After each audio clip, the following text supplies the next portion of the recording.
Hello everybody. Today we're going to step back from geology a bit and be more general. And this came up, I'm about to show you, obviously. A lot of people who don't understand science or don't go a lot into it will see conflicting data about the same thing, even if it's around the same time, and sit there and say scientists fabricate things. And I see this a lot. Now, if it's older, people generally understand that, technology was different then. Techniques were different then, except for the hard conspiracy clowns, and there's nothing you can do about that. So we're not going to address them. But a lot of times I'll see, especially when it comes to things in astronomy, those of you that know me know that geology is my profession, but I'm amateur astronomer as well. And those of you that have seen my videos for years know I've done things like make observations of the moon. This is where you probably see it the most. Now, you might see two publications, plus or minus a couple of years. Let's say they're doing stellar masses, okay? Just say that. And a lot of time the masses are given in masses solar. This is just the symbol for that. Earth masses, this will be the symbol. I'm going to stop there before I start getting on tangents. So we're not going to worry about Earth masses because no star is worth giving in Earth masses, okay? The Earth is way too insignificant for that. And a lot of times you'll see generally stars have to be about 0.075 masses solar to be an actual star. Now, we used to think this limit was higher, like 0.8 and stuff back in the 90s, when we knew that things like brown dwarfs probably existed, and failed stars, whatever you want to call them, but we just hadn't observed any, okay? But time goes on and you learn things. The least massive stars we now know can be smaller and less massive than the biggest brown dwarfs. You might be asking, well, how can that be? That has to do with many things, chemical makeup, all that stuff. Talk for another time. But we're just going to do everything in solar masses here, so I'm going to leave this symbol off, okay?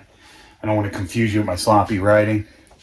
Now, you might be looking at one publication which might be studying something, say, their ultimate goal might be the metallicity. There's this ratio in astronomy that's commonly used, the iron-hydrogen ratio. It's used for metallicity. The sun is the standard at 0.0. Anything in the negative on this side is less metallic. Anything this way is more metallic, okay? So they might be measuring that, but they might also need to know the mass of some of these stars in order to do this properly. So they'll be using certain techniques, and say they get a bunch of stars or whatever. We're just going to pick one. We're just going to fictitiously find one, and we're going to say that one star is 1.05 plus or minus 0.03 solar masses. And we'll just call that star HD1 or HD0. That's an actual catalog of stars. There is no zero, so we're just going to use that, okay? Now, so they just kind of a side effect of what they did in order to get this. Now, you don't have to get this to get this. I know that. I'm just using it as an example, okay? But somebody else, say they're trying to find the rotation rate of a star. Nobody gave a shit about rotation rates until exoplanets were being discovered. Then all of a sudden everyone cared. So that's why in my 90s book, you only see a handful of stars with rotation rates. And they tended to be wrong. Or I shouldn't say wrong, I should say off more than the modern numbers are. Because we've gotten better at it. So we'll say they're just trying to find rotation rate. And that can be either in kilometers per second, or it can be in actual one rotation around. But in order to know that, you've got to know the radius of the star pretty well. Because if you don't, You're going to get that. That's going to be off. So it's often reported in this. I digress. Okay. And it's not even usually reported by that. There's a number. But anyway, that's what it is.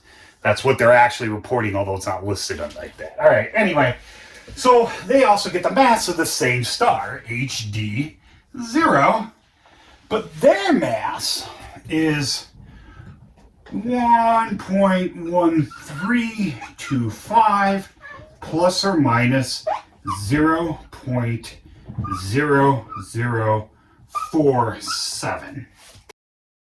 Ezra's Trinkets is still available on Redbubble, but it's also available now on Printify. The advantage to it over Redbubble is that you have a wider range of products. You have things like all over print t-shirts, sweatshirts, puzzles, playing cards, calendars, and a host of many other products. So please check out Ezra's Trinkets on Printify. It's not just a geology shop. There's plenty of stuff in there for everyone. We hope you enjoy it, and we hope you order something. Now, usually, a lot of times, these will be within margin of error. Like this will be, could be 1.08 or 1.02, and the margin of error will fall within that, barely touching it. But this here, it's not. Here we get completely different masses. This is where accuracy and precision come in. You can see, for one thing, there's more decimal places here, more significant figures. We have, 5, and here we have 3. Does that mean we should take this number to be closer to reality? Not necessarily. This number could be precise, but not accurate, okay?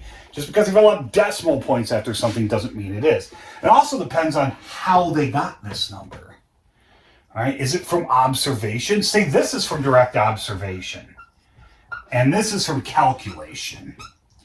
Now, usually, this is within the realm of reality.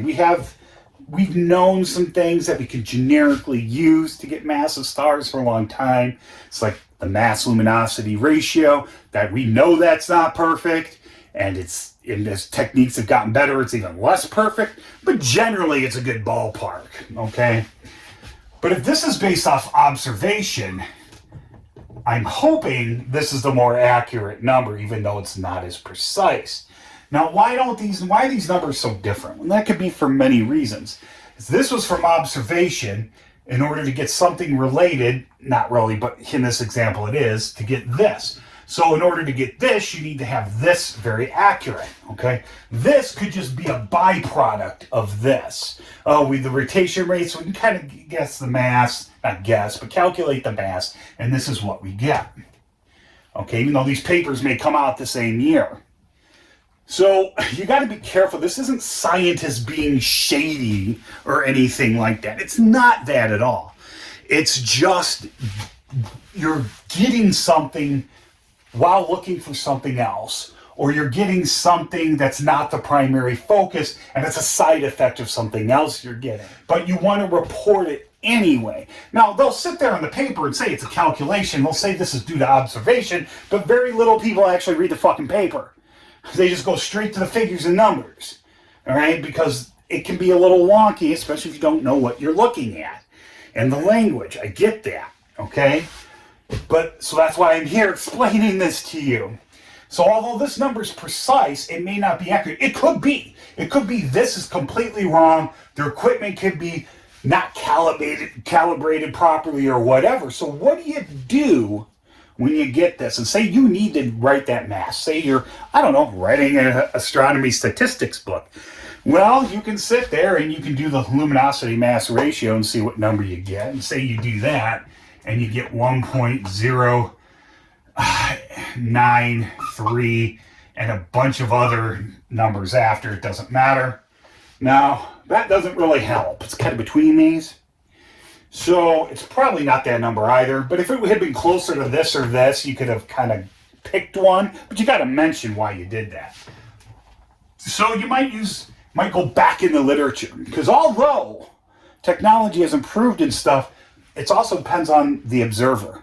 We rely on computers a lot to do this now.